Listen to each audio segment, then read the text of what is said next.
जो हुजूर की पनाह में आ जाता है ना वो बच जाता है। अल्लाह करे आपको समझ आए मेरी बात की। जो हुजूर की पनाह में आ जाता है वो जो दुनियादार रहता है, मालदार रहता है, हुजूर की पनाह में नहीं आता वो बेसुकून रहता है। फरमाते यहाँ दुनिया में भी हुजूर की पनाह में आ जाओ, आज ले उनकी पनाह। और आज दलील आपने इब्ने माजा की हदीस लिखी है, हज़रत तमीम दारी हदीस के रावी हैं, आला हजरत ने लिखी है। फरमाते हैं जो हुजूर की पनाह में आया बच गया।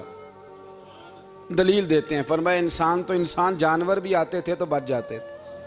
हजरत तमीम दारी रज़ी अल्लाह तआला अन्हु फरमाते हैं कि हम खड़े थे, एक ऊंट दौड़ता हुआ आया।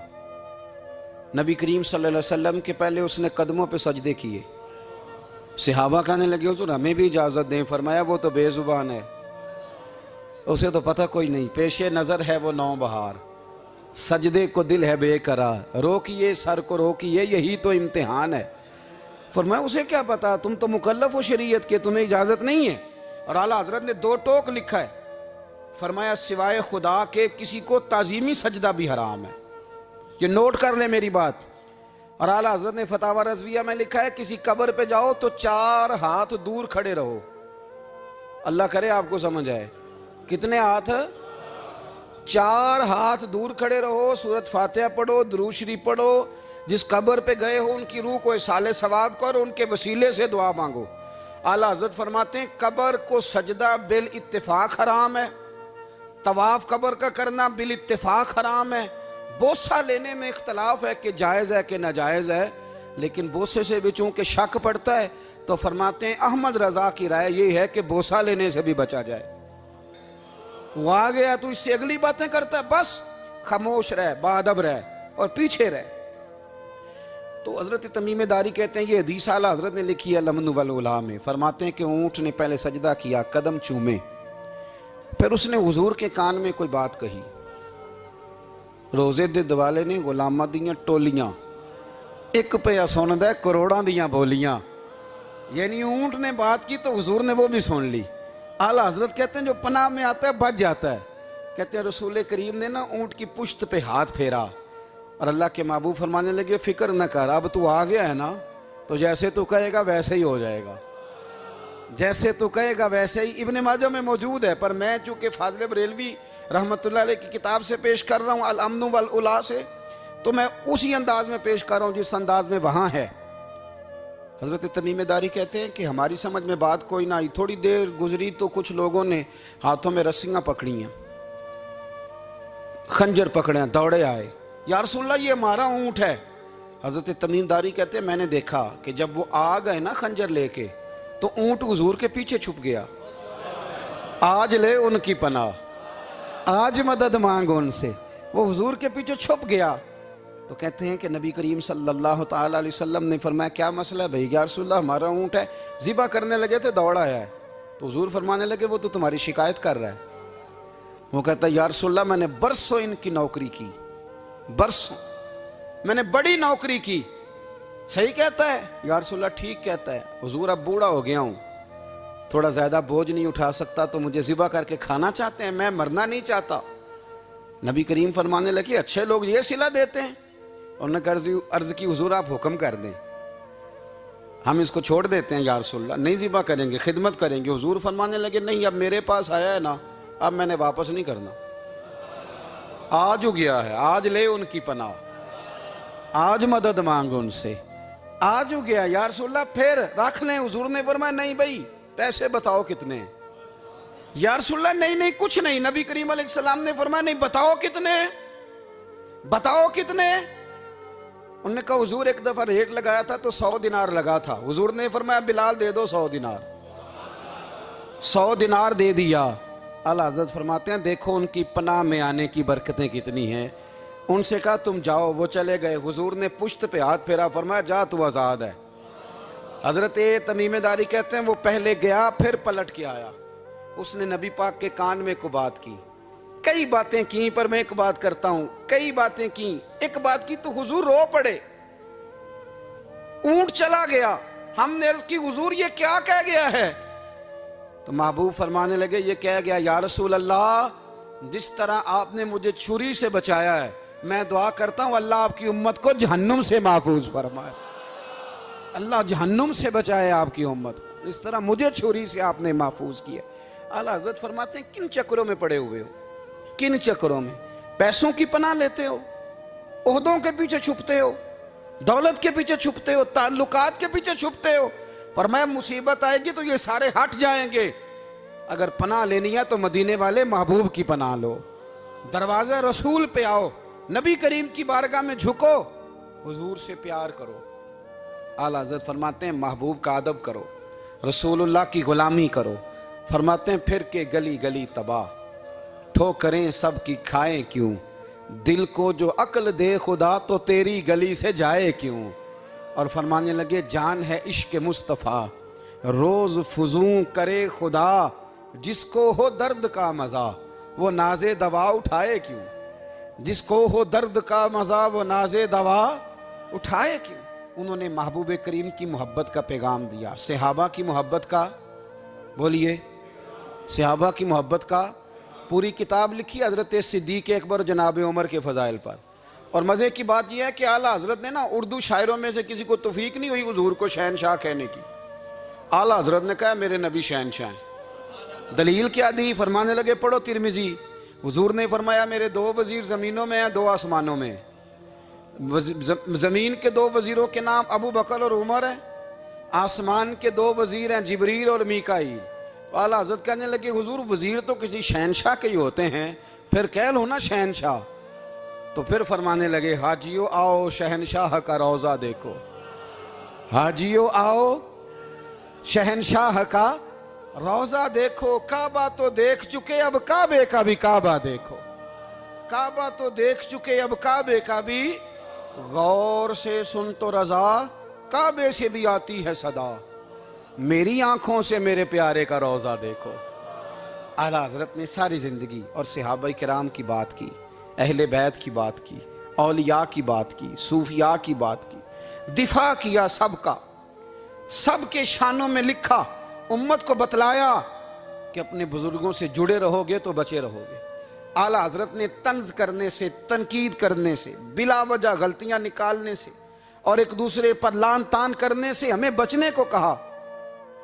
आला हज़रत फरमाते हैं कोई इल्म अगर आ जाए ना तो उसका माना ये नहीं कि सबको जाहिल समझ लेना चाहिए। समझ आ रही है मेरी बात की? हम जिस शोबे में भी होते हैं ना, सामने वाले को अनपढ़ ही समझते हैं। मौलवियों के बारे में बाद लोगों का ख्याल है कि ये पता नहीं कौन सी मखलूक है, इनको क्या पता दुनियादारी का। मैं सही कह रहा हूँ। इसी तरह जो मेरे शोबे से ताल्लुक़ रखने वाले लोग हैं वो कहते हैं शायद सारे ताजर 2 नंबर तरीके से ही माल कमाते हैं। ये हो नहीं सकता, ऐसा हो नहीं सकता। हमें ना दूसरों की अहमियत की खबर रखनी चाहिए। हम एक दूसरे से प्यार, हम तंज करते हैं, तनकीद करते हैं। फाज़िल बरेलवी मना करते थे, आप फरमाते ये तरीका दुरुस्त। हम जब गलतियां निकालने पे जाते हैं तो माज़अल्लाह इतना ऊपर बन जाते हैं कि माज़अल्लाह सुम्मा माज़अल्लाह अल्लाह रसूल तक पहुंच जाते हैं। आला हज़रत के ज़माने में एक शख्स ने कह दिया नबी पाक का ख्याल आए तो नमाज टूट जाती है। अकल है ना जी, जहां मर्जी ले जाओ। वो कहने लगा जी मैंने खालिस अल्लाह के लिए पढ़नी है ना फ़लसफ़ा अजीब। नबी पाक का ख्याल आए तो नमाज। आला हज़रत फरमाने लगे तू बड़ा ही पागल है। जब तू कहेगा अस्सलामु अलैका अय्युहन नबी, ख्याल आएगा कि नहीं? फरमाने लगे तू बड़ा ही नादान है। जब तू कहेगा अल्लाहुम्मा सल्ली अला मुहम्मदिन व अला, ख्याल आया कि नहीं आया? फरमाने लगे तू नबी पाक की बात करता है, नमाज में तो अब्बा अम्मा का भी ख्याल आता है। रब्बना ग़फ़िरली वाली वालिदैया। फरमाने लगे रब्बे के ख्याल से नहीं टूटती तो मदीने वाले के ख्याल से कैसे टूट गई? फरमाने लगे बड़ा ही बेवकूफ़ है तू। आला हज़रत फरमाने लगे तू कहता है हुजूर का ख्याल आए तो टूट जाती है। फरमाने लगे जब तक हुजूर का ख्याल आए ना नमाज होती ही नहीं। जब तक हुजूर का ख्याल ना आए नमाज होती ही नहीं, सवाल ही नहीं पैदा होता। लोगों ने कहा जनाब वो किस तरह? तो आला हज़रत फरमाने लगे अल्लाह ने कहा कुरान में वाक़िमुस्सलात, नमाज पढ़ो। ये नहीं बताया कितनी पढ़नी है, और ये भी नहीं बताया फजर की कितनी पढ़नी है, ये भी नहीं बताया जोहर की, ये भी नहीं बताया क़याम कैसे करना है, हमें ये भी नहीं बताया रुकू कैसे करना है। हमें पता कैसे पता चला? जब सहाबा ने कहा ना रब कहता है नमाज पढ़े तो कैसे पढ़े, तो हुजूर फरमाने लगे सल्लू कमा रअयतुमूनी उसल्ली, नमाज उस तरह पढ़ो करो जिस तरह मुझे पढ़ते हुए देखते हो। तो कहा ये तो कैसी अजीब बात कर रहा है कि नबी करीम सल्लल्लाहु अलैहि वसल्लम का ख्याल आए। और फिर बड़ी मज़ेदार बात, एक शख्स ने आला हजरत से आके ना, उस ज़माने में ना एक आर्या मज़हब होता था, अब अल्लाह का शुक्र है वो कोई नहीं। अब वैसे जो बड़े नए नए मज़हब निकल आए हैं, जो आदमी जितना पढ़ जाता है माज़अल्लाह वो एक नई बात ही शुरू कर देता है, और जो अनोखी बात करे उसके पीछे रश भी ज़्यादा हो जाता है। स्टाइल ज़रा हट के हो ना जी तो ज़रा माहौल जल्दी बन जाता है। तो वो आर्या मज़हब था, तो वो एक आर्या आ गया आला हज़रत के पास, आके कहने लगा कि फ़र्ज़ की अहमियत ज़्यादा है कि सुन्नत की। तो आला हज़रत फरमाने लगे भाई अहमियत तो फ़र्ज़ की ज़्यादा है। तो कहने लगे आपका वज़ू तो फिर सुन्नत से शुरू होता है। वज़ू में पहला फ़र्ज़ है मुँह धोना, और आप सबसे पहले हाथ धोते हैं, ये भी सुन्नत। नाक में पानी डालना ये भी, कुल्ली करना ये भी। मेरी बात की समझ आ रही है? उसने कहा ये आप अजीब लोग हैं, फ़र्ज़ अगर बड़ा है तो पहले फ़र्ज़ होना चाहिए था। समझ आ रही है मेरी बात की? लोग दीन पर बड़े बड़े मुख्तलिफ एतराज़ात करते हैं ना। उसने कहा जी पहले होना चाहिए था फ़र्ज़, तो मुंह धोना फ़र्ज़ है, आपने घुटनों तक हाथ धोए। अब ये जो आपने हाथ धोए ये भी सुन्नत, कुल्ली करी तो वो भी सुन्नत, नाक में पानी डाला तो वो भी सुन्नत, तो आप तो चौथे नंबर पे फ़र्ज़ अदा कर रहे। तो आला हज़रत फरमाने लगे तुम असल में महबूब का ग़ुलाम नहीं ना। हाँ तुझे क्या पता हो ये बात क्या है, तू बैठ जा हमसे सुन, हम तुझे बताते हैं। उसने कहा जी क्या मतलब? फरमाने लगे ये महबूब जो है ना हमारे, ये हमें बड़ी जगहों से बचाते हैं, ये बचा बचा के फराज तक ले जाते हैं। क्या क्या मतलब? कहने लगे हुजूर ने हमें कहा है कि पहले ना हाथ धो लो, पता चल जाए पानी ज्यादा गर्म तो नहीं, मुंह जाली ना जाए, पहले ना देख लो। फरमाया फिर नाक में डाल के पता करा लो कि इसमें से बदबू तो नहीं आती, सुन्नत भी अदा हो गई, पता भी चल गया बू तो नहीं आ रही। और फरमाया फिर मुंह में डाल के चख लो कि बद जायका तो नहीं। अब ये 3 सुन्नतें अदा करके तुम फर्ज अदा करोगे तो अल्लाह भी राजी होगा, अल्लाह के रसूल भी राजी होंगे।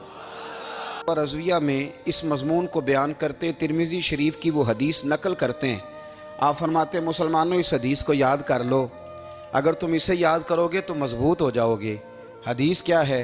नबी करीम सल्लल्लाहु अलैहि वसल्लम ने फरमाया अगर सारे इंसान मिल के भी तेरा बुरा करना चाहें तो जब तक रब की मशीयत ना हो वो तेरा बुरा कर नहीं सकते।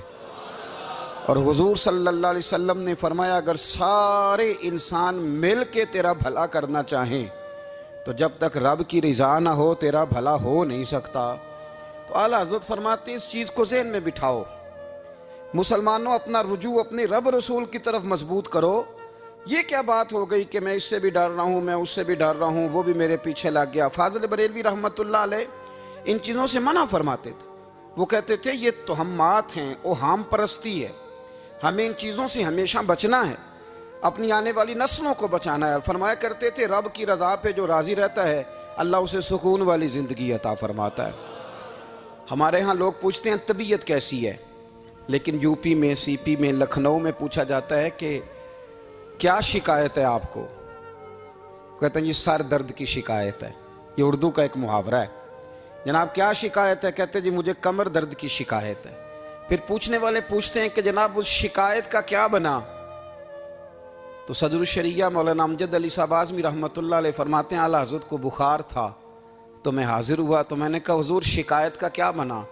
कहने लगे मौलाना पढ़े लिखे हो के तो ऐसी बातें ना करो, शिकायत किससे करनी है? रब ने जिस हाल में रखा है बड़ा ही अच्छा रखा हुआ है। शिकायत का क्या माना हुआ? अल्लाह ने जहां समझा मुनासिब उसने हमें रखा है, शिकायत क्या होती है? मुझे किसी से शिकायत नहीं।